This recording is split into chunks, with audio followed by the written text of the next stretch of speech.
বছৰৰ শেষত বৰষা ৰাণীৰ জীৱনলৈ আগমন নতুন আলহীৰ কন্যা সন্তানৰ পিতৃ-মাতৃ হ'ল ভাস্কৰ আৰু বৰষা।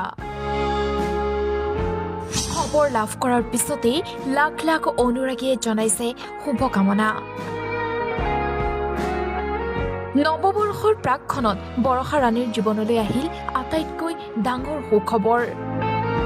আজি পুৱাই আহিল এই ভাল খবৰটি। খবৰ লাভ কৰাৰ পিছতে পৰিয়ালত আনন্দৰ বন্যা। ছচিয়েল মিডিয়াতো লাখ লাখ অনুৰাগীৰ শুভকামনাৰ পোষ্ট।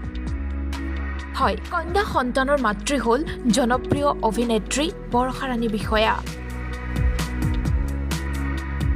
পুৱাই সামাজিক মাধ্যম যোগে এই খবৰ জনালে বৰষা ৰাণীৰ বিষয়াৰ ভাতৃ অংকুৰ বিষয়াই। 2021 চনতে ভাস্কৰ বৰুৱাৰ সৈতে যুগ্ম জীৱনৰ পাতনি মেলিছিল অভিনেত্ৰী বৰষা ৰাণী বিষয়াই।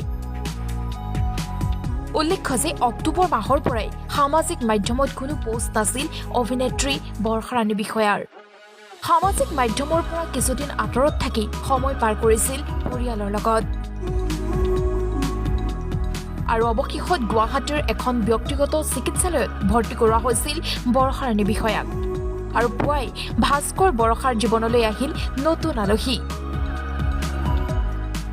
বৰষা আৰু ভাস্কৰক আপুনিও কমেণ্টৰ জৰিয়তে জনাওক শুভকামনা।